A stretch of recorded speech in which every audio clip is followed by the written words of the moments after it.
Olá, meus amigos do mundo aí que buscam sempre entender um pouco mais a origem emocional dos sintomas. Hoje vamos falar sobre pneumonia. Quais são as possíveis origens no contexto emocional? É claro, pode existir outros contextos, intoxicações, outros padrões, mas nós vamos falar aqui sobre o contexto emocional que pode desencadear então as pneumonias ou as pneumonias recorrentes. Por que alguns pacientes começam a apresentar repetições de padrões com relação à pneumonia? Às vezes eles têm um quadro, crianças mesmo, né? Às vezes com 2 anos de idade tiveram uma pneumonia, lá aos 4 tiveram uma segunda pneumonia, depois aos 7 tiveram uma terceira pneumonia. Então por que as crianças podem ter esse quadro de pneumonia recorrente, ou mesmo os adultos, né, ou idosos, podem ter então problemas ou padrões de pneumonias que podem ser recorrentes? Nós estamos aqui numa semana que eu vou fazer várias aulas para explicar a origem emocional de diferentes sintomas, baseado no que o pessoal tem me pedido aí dentro das redes sociais, para que às vezes eu não responda só para uma pessoa e às vezes outras pessoas que têm a mesma dúvida possam ficar ainda com aquela pulga atrás da orelha sobre esse assunto, mas eu vou espalhar aqui essa informação para que mais pessoas possam compreender também a origem desse contexto da pneumonia.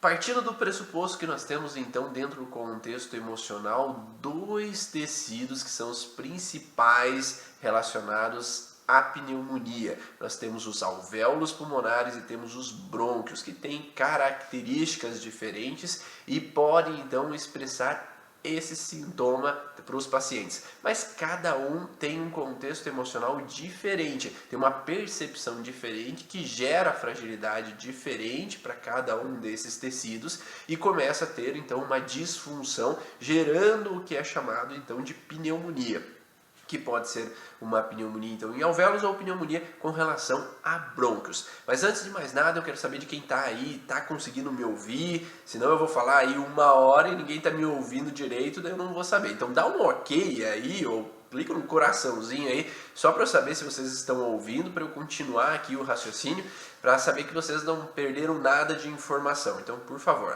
obrigado Ângela, Rose, obrigado. Então, Jaque, obrigado aí, então, só para eu saber se eu estou no caminho certo.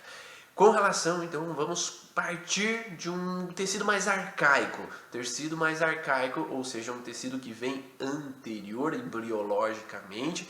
Nós falamos dos tecidos endodérmicos. Tecidos endodérmicos são tecidos mais vitais. Eles vêm no vínculo da evolução das espécies no sentido de proteção e tentativa de buscar a sobrevivência. Então, um dos primeiros tecidos relacionados a esse contexto é o pulmão, que para a gente sobreviver a gente precisa de oxigênio, a gente precisa respirar. Então, os alvéolos pulmonares, eles servem exatamente para captação de oxigênio. Se eles têm essa função de captação de oxigênio, trocas gasosas, eliminação de dióxido de carbono, nós podemos pensar que se a função dele é essa troca de oxigênio, nós temos uma alteração quando essa função não é exercida de maneira ideal. E quando que essa função pode não ser exercida de maneira ideal? É quando eu tenho um medo de faltar oxigênio, quando eu não consigo pegar oxigênio, quando eu tenho um perigo de não ser capaz de pegar o bocado.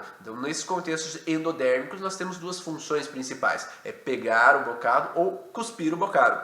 Então, essa informação de não conseguir pegar o bocado de oxigênio para respirar e sobreviver, ele está diretamente afetando os alvéolos pulmonares. Se eu me sinto incapaz de cuspir o bocado de dióxido de carbono que está me causando mal, também eu posso entrar em uma alteração com relação a essa parte então pulmonar. Então essa característica e funcionabilidade do alvéolo pulmonar, ele vai entrar então em uma alteração a partir do momento que a função não está sendo exercida de maneira adequada. E o que a gente pode pensar nesse sentido? Quando eu estou em perigo iminente de morte. Se eu estou numa ameaça, num perigo iminente de morte, eu vou ter então um processo de que o meu cérebro vai ligar um alerta que eu estou em perigo de faltar oxigênio, e aí o meu cérebro, por intuitivo, no processo de um programa arcaico que já está instalado dentro dele, ele vai gerar uma alteração. E o que condiz com essa alteração? Se eu tenho medo de faltar ar, um perigo de faltar ar, um perigo de não conseguir pegar ar, um perigo de morte iminente,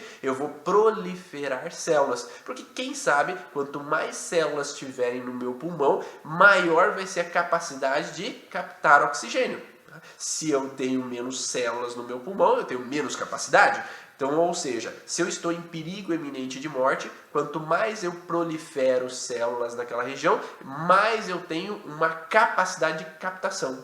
Aí surgem os tumores que são necessários para aumentar a absorção de oxigênio. Então, nesse contexto específico de alvéolos pulmonares, em fase ativa de estresse, há uma proliferação tecidual com o sentido biológico de aumentar a capacidade de captação de oxigênio naquele momento de fase de estresse. Então eu estou em perigo de faltar ar, eu estou em perigo iminente de não conseguir respirar. Então nessa fase específica de fase ativa de estresse, eu tenho que aumentar a capacidade de captação de oxigênio para eu garantir a minha sobrevivência. Então por isso que nessa fase de estresse, a proliferação celular. Entretanto, na grande maioria não há sintomas nessa fase ativa de estresse. Há simplesmente uma proliferação tecidual nos alvéolos pulmonares para aumentar a captação de oxigênio. Então imagine, por exemplo, vamos pensar em um animal que possa estar sendo enrolado por uma cascavel, por uma cobra.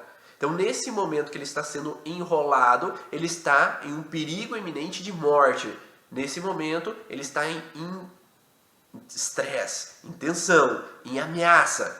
E nesse momento específico que ele relaciona um perigo iminente de morte, o cérebro dele começa a entrar nesse programa biológico de sobrevivência, proliferando células na região pulmonar para aumentar a capacidade de acúmulo de oxigênio na menor respirada que ele possa ter. Então, se ele não consegue respirar muito, no mínimo que ele consegue, ele tem que captar o máximo.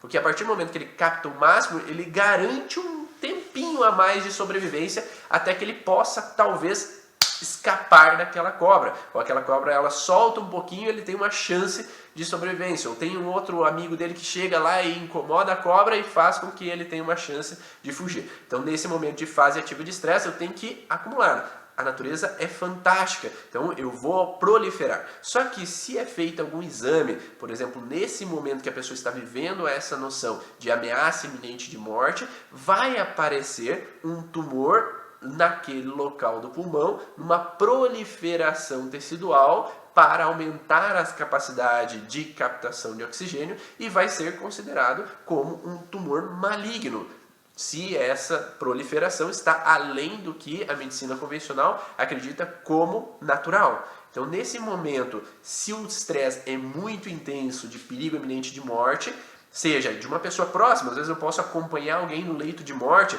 e eu estou nessa situação tempo após tempo ali com perigo iminente, a pessoa falta ar, a pessoa está em perigo, eu levo uns sustos ali junto com essa situação de perigo iminente de morte da pessoa.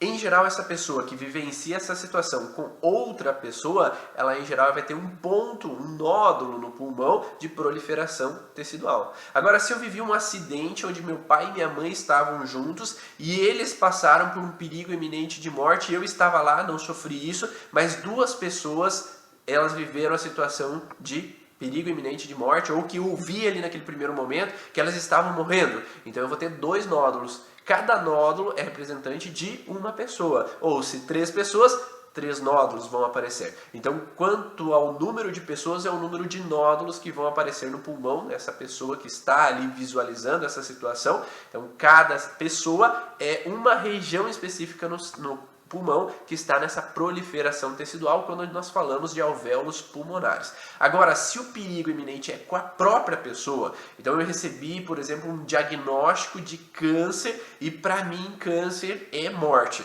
Então eu já tive uma irmã que faleceu de câncer, eu já tive uma tia que faleceu de câncer, então esse diagnóstico para mim é sentença de morte. Então naquele momento que eu recebo o diagnóstico, eu entro numa proliferação tecidual no pulmão, como se entrasse esse programa biológico de sobrevivência em fase ativa.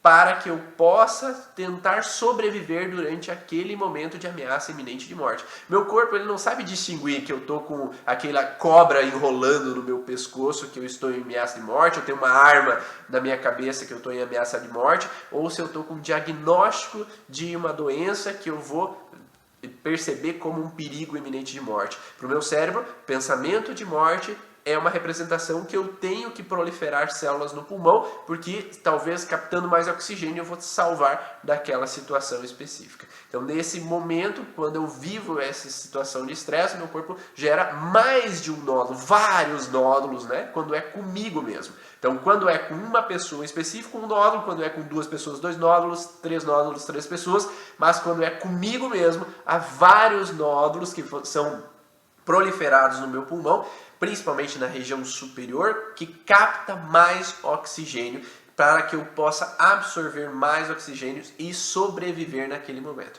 Então por isso que quando há um perigo comigo mesmo, há vários pontos, se é feita uma tomografia daquela pessoa, há vários pontos no pulmão que possam aparecer ali naquele momento em fase ativa de estresse. Então isso é dito como tumor maligno ali naquele momento, porque na fase ativa de estresse está proliferando. E por que está proliferando? Para aumentar o número de células, para captar mais oxigênio, para garantir a minha sobrevivência, simbolicamente no contexto que eu vivo essa sensação de ameaça iminente de morte, ou de forma real, quando, por exemplo, eu sofro um acidente, estou acamado e eu estou com dificuldade respiratória, e aí o meu cérebro vai produzir mais células para eu captar mais oxigênio nessa fase, onde realmente eu estou em ameaça iminente de morte. Tá fazendo sentido isso para você? Tá dando para entender por que o corpo ele coloca esse padrão específico? Então, nessa fase de alvéolos pulmonares, ele tem uma fase ativa nesse sentido. Agora, entrei na fase ativa, estou em adrenalina, hipersimpaticotonia, meu corpo ele tem que dar um jeito de eu sobreviver nesse primeiro momento,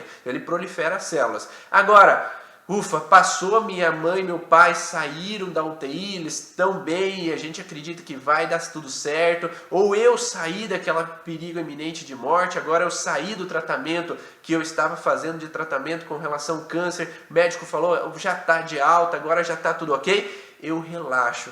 E quando eu relaxo, essa proliferação tecidual já não é mais necessária, porque ela estava sendo necessária na fase ativa de estresse, porque eu precisava captar mais oxigênio, mas agora não precisa mais. Eu não preciso mais desse processo. Então, nessa fase pós-estresse, agora sim, o sangue vai ser levado até aquela região para que os glóbulos brancos, todos os tecidos necessários do sangue para reestruturar aquele tecido do alvéolo pulmonar, eles sejam levados para aquela região, o edema vai acontecer naquela região, para agora necrosar ou caseificar aquelas células que foram proliferadas na fase ativa de estresse. Agora eu não preciso mais daquelas células extras. Elas podem ser eliminadas e voltar à normalidade do meu pulmão. Só que nessa fase PCLA, que é pós-estresse A, nós temos então um processo inflamatório. E junto com esse processo inflamatório vão ter micro-organismos, fungos ou micobactérias, para então eliminar ou ajudar a eliminar aquele tecido que estava ali proliferado, agora vai precisar ser necrosado. Só que junto com essa necrose tecidual pode surgir então tosse com sangue ou tosse com muito muco, que é chamada então de pneumonia. Então a fase PCLA pós-estresse A é a primeira fase da pneumonia para esses casos de alvéolos pulmonares. Eu falei que tem dois casos, né? Esse é o primeiro caso. No alvéolo pulmonar, então eu passei por um perigo iminente de morte, agora eu saí desse perigo iminente de morte, então surge então o aparecimento ali de muco, tosse para expectorar aquele muco, aquelas células que tinham sido produzidas em excesso na fase ativa de estresse, então eu vou eliminar aquelas células da fase ativa de estresse, e agora como não há mais proliferação tecidual no pulmão, não é considerado como um câncer maligno, né? Pode agora ser eliminado aquele tumor que tinha sido proliferado em fase ativa, pode ser eliminado, e agora na fase de cicatrização, se não há micro-organismo, fungos necessários para eliminar esse tecido, pode aparecer um resquício de um nódulo chamado de nódulo benigno agora, porque não tem proliferação tecidual nessa fase cicatricial, ou PCLB. Então vai poder ficar um resto cicatricial ou eliminar por completo. Então esse é um dos padrões, e quando uma pessoa tem recidivas desse padrão de pneumonia, pode ser porque ela está recorrentemente vivendo essa situação.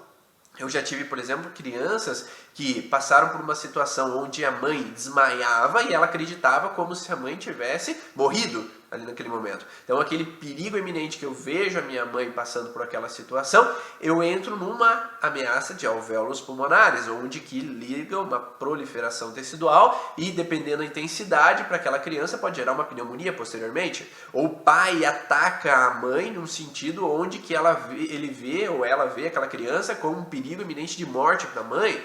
Ou a mãe realmente está hospitalizada e ela não entende, ela está vendo aquela situação como perigo iminente de morte. Então essa situação para aquela criança pode ter uma relação de perigo iminente de vida para a mãe dela. E aí entra nessa proliferação tecidual.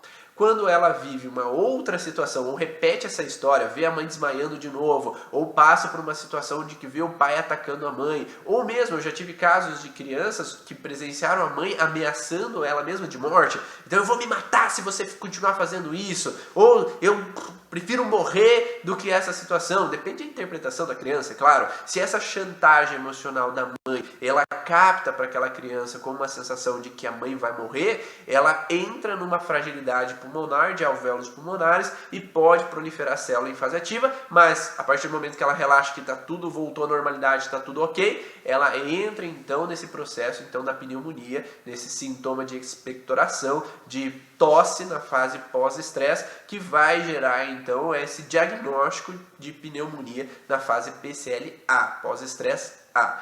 E quando a pessoa fica revivendo esse tipo de padrão conflitivo tempo após tempo, ou mesmo um adulto que, eu cuidei da minha mãe, a minha avó faleceu nas minhas mãos, depois eu vou cuidar do meu pai falece nas minhas mãos, depois eu cuido da minha mãe falece nas minhas mãos, depois eu cuido de tal pessoa. Então, cada momento que ela vivencia a situação de morte iminente em um momento da vida dela, ela pode posteriormente viver a sensação então de pneumonia.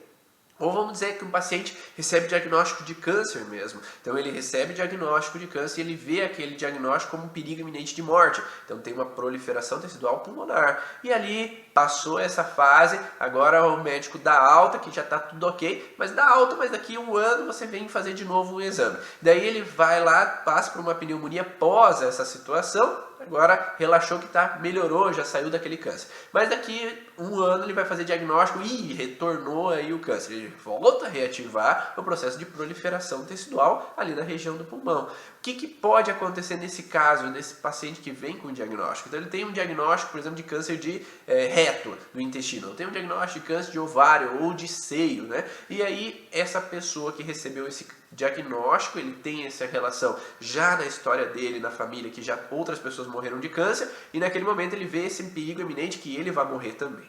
Nesse momento há uma proliferação tecidual no pulmão, e essa proliferação vai desencadear então o que é chamado, se for feito um exame, de um novo tumor. Então, um tumor secundário no pulmão, ou dito como metástase. Então, ele tem um câncer no reto e agora foi fazer um check-up, um PET scan ali e viu que no pulmão também tem um nódulo. E aí é dito como uma metástase no pulmão. Mas não necessariamente é uma metástase, pelo que vocês entendem agora, é um medo de morte que ativou um outro órgão, que é o pulmão nesse caso. Por isso que muitas pessoas, uma das primeiras metástases que aparece é de pulmão. Muitas pessoas têm a metástase de pulmão porque representa esse medo iminente de morte que está por vir ali naquele momento, baseado nesse diagnóstico de câncer que foi em outro órgão, mas que o cérebro entendeu agora que eu estou em perigo iminente de morte e proliferou células agora no pulmão, ali nesse contexto, para captar mais oxigênio. Então esse é o primeiro contexto que nós falamos relacionado à possibilidade de pneumonia. Agora, nós podemos ter uma segunda possibilidade de pneumonia. A primeira, então, é baseada nos alvéolos pulmonares, a segunda nos brônquios. Os brônquios é um tecido derivado do ectoderma, então embriologicamente deriva do ectoderma, que é um tecido mais do cérebro novo. Então o centro de controle dos brônquios está no cérebro novo, no neocórtex. E essa região do neocórtex, vinculada à lateralidade direita do cérebro, está presente então o centro de controle dos brônquios, que ele tem um contexto territorial. Então nesse sentido, lá endoderma nós falamos de sobrevivência, né, que é o contexto de pegar oxigênio. Agora no contexto relacionado ao ectoderma nós temos um contexto vinculado a território, ou seja, é uma ameaça sobre o meu território. Biologicamente, nós podemos perceber que os brônquios eles servem para exalar o ar, soltar o ar dos pulmões. Então ele vai ter lá a região de captação de oxigênio, que eu falei que era os alvéolos,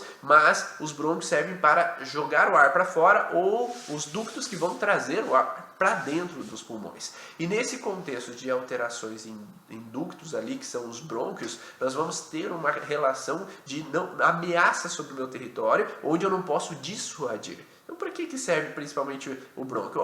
Olha só, coloca na imagem, fecha os olhos e imagine que você tem tua casa. E na tua casa você tem teu quintal. Agora você vê que um ladrão, uma pessoa encapuzada, ela está vindo no teu território, passando ali pelo teu jardim. Qual que é a primeira reação que você pode ter para tentar expulsar aquela pessoa? Ela não está te vendo, você está vendo ela, mas ela está chegando no teu jardim, chegando próximo à maçaneta da porta da frente da tua casa. Qual que é a primeira coisa que tu pode fazer? Uma das primeiras coisas é gritar. Então eu já tive vários pacientes que falaram assim, o ladrão estava chegando perto de casa, a gente gritou, principalmente adolescentes, né? A gente gritou e eles fugiram de casa. Eu vi que ele estava entrando, a gente gritou e eles fugiram de casa. Então a melhor maneira de eu expulsar o inimigo que está chegando próximo ao meu território é gritar. Se eu grito, ele já pode se assustar comigo e fugir daquele lugar. Então é a mesma coisa que acontece com um cachorro. Se um outro cachorro está chegando no meu território, ele vai latir, ou um leão vai rugir. Então a gente vai rugir, latir ou gritar se a gente tem medo. Eu tenho medo perante o meu território, ou minha esposa vai vir me atacar, então eu posso gritar com ela, ou meus filhos vão passar por um perigo, então eu grito, não faz isso! Porque pode cair, pode se machucar, pode acontecer alguma coisa com eles. Então o grito é uma forma de aviso, é uma forma de medo. Então eu tenho medo sobre algo, por isso eu grito. E uma pessoa vai gritar se ele está tranquilo. Se eu não tenho porquê, eu não preciso gritar, não é? Então, mas quando eu tenho uma ameaça sobre o meu território, eu posso gritar para dissuadir ou para avisar de algo que está para acontecer. E nesse sentido de ameaça, entro num contexto que vem um perigo chegando sobre o meu território, seja então um ladrão que está chegando no meu território, chega alguém que está querendo me confrontar, querendo brigar comigo, então eu posso gritar para confrontar essa pessoa que está querendo me incomodar, ou que alguém está mexendo o bedelho em algo que não compete, mexendo o bedelho nas minhas coisas. Uma criança não pode gritar quando pega um brinquedo dela, então ela grita para dissuadir. Uma criança pode querer gritar com relação aos pais que estão brigando e ela não está aceitando essa briga. Mas quando a função não é exercida da maneira adequada, aí entra uma fragilidade naquele brônquio. A fragilidade é quando a função não é exercida. Então, se o brônquio serve para dissuadir, para confrontar uma ameaça que me ronda, se eu não estou conseguindo, o brônquio entra em fragilidade. E essa fragilidade está relacionada a uma necrose tecidual em fase ativa de estresse. Ou seja, nessa fase de estresse, em geral não há sintomas, há uma necrose no brônquio que vai permitir com que eu passe mais oxigênio para conseguir gritar mais forte, passar mais ar para que eu possa gritar mais, expelir mais ar do pulmão para fora para que possa sair mais ar e a pessoa possa me ouvir que ali eu sou o dono desse território, ali eu que mando.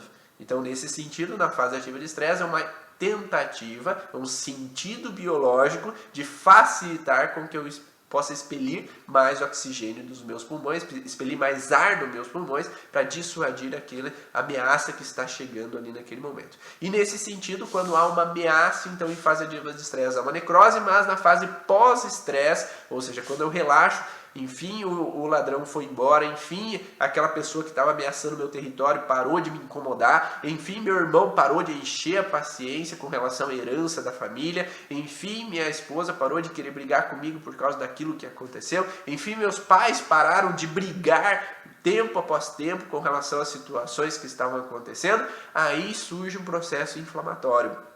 Da mesma forma, o corpo precisa se reestruturar naquele local. Então o sangue vai ser liberado ou levado para aquela região, glóbulos brancos vão chegar ali naquela região, um edema vai surgir naquela região, para que possa reestruturar aquele tecido. E nessa fase, então, pode haver tosse, pode haver um processo de coceiras na região pulmonar, porque essa região ela está vinculada ao processo de sensorial, e esse contexto sensorial, da mesma forma que a epiderme, ele traz um contexto muitas vezes de coceira na região pulmonar, e quando há então essa fase que é posterior à PCLA, pode haver crises, às vezes um pouco de falta de ar na fase PCL, da crise epileptóide logo após a PCLA.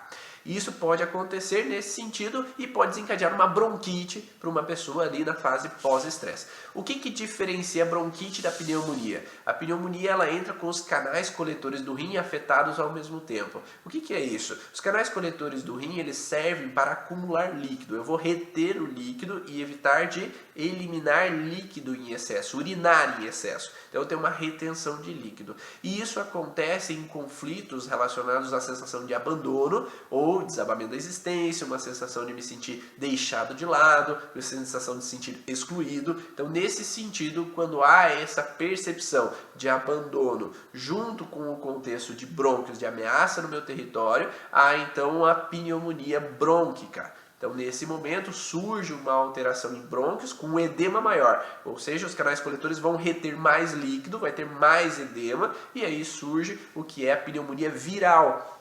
Essa pneumonia viral porque é ectoderma. O tecido brônquico ele vem de um tecido ectodérmico e isso traz então a percepção que os vírus estão mais instalados com relação a esse tecido ectodérmico. Então esse contexto, quando nós passamos por uma epidemia viral, nós temos uma propensão maior a ter o contexto então de ectodérmico, que é brônquios, que vai junto com canais coletores do rim desencadear a pneumonia. E por que muitas pessoas podem ter a pneumonia então nesse contexto brônquico? Porque elas têm esse sentido de ameaça sobre o meu território, e é uma das coisas que aconteceu após a Primeira Guerra Mundial.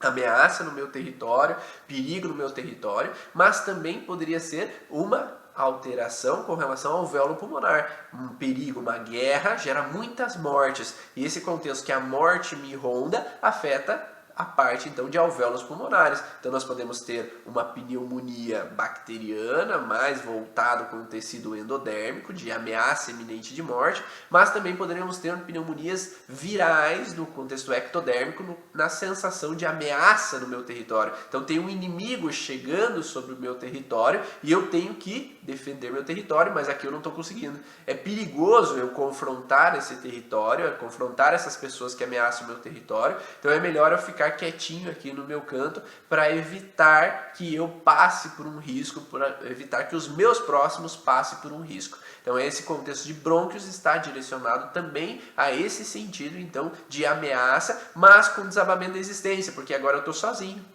Agora eu estou isolado aqui, eu não posso me comunicar com os meus. Antigamente, lá baseado na Primeira e Segunda Guerra, o isolamento era muito maior. Hoje a gente tem ali o celular que a gente pode ligar para as outras pessoas, a gente pode estar junto com as outras pessoas, a gente pode se comunicar com os outros. Mas antigamente não tinha muito essa comunicação, era por cartas, então tinha um isolamento muito maior. Então esse sentido de abandono, de me sentir sozinho nesse momento, pode representar esse padrão. Agora nós podemos pensar também que nossos parentes, por exemplo, passando por essa fase, e algum parente está lá em outro país, ele está isolado e está longe da família, então ele pode se sentir sim abandonado, pode se sentir sozinho naquele momento, sem poder se comunicar tanto, sem poder estar junto, sem poder estar em contato com os meus próximos. Então eu posso ter o sentido de ameaça junto com uma sensação de abandono e ter sim uma alteração viral desencadeando uma pneumonia para ele naquele momento. Então por isso que muitos dos patologias dos doentes hoje que estão vindo com relação ao coronavírus, eles têm vindo com pneumonia. Temos o sentido de ameaça, temos uma sensação de abandono, de isolamento, de distante, e muitas vezes o idoso entra muito nessa sensação de abandono, porque eu não tenho mais, os meus parentes não vêm mais me visitar, eu me sinto sozinho. Eu lembro muito a minha avó, quando estava em leito de morte, ela tinha muito essa percepção que os filhos deixaram ela, os filhos não vêm mais, os filhos não ligam mais, tinham filhos que tinham uma dificuldade mais nessa ligação com ela, então eles não vinham visitar, eles não estavam presentes, eles não ligavam mais, então ela se sentia abandonada por alguns. Eu quando casei, que ficava presente com ela muitas vezes ali antes de casar, ela ficou muito incomodada de uma certa forma, porque eu era a companhia dela. Quando eu casei eu fui embora, fui para outra cidade, eu fui viver a minha história. E ali ela teve também um senso de uma certa forma de abandono. Eu não jogo a culpa porque eu não tive intenção nenhuma em jogar uma culpa para mim com relação ao fato de deixá-la.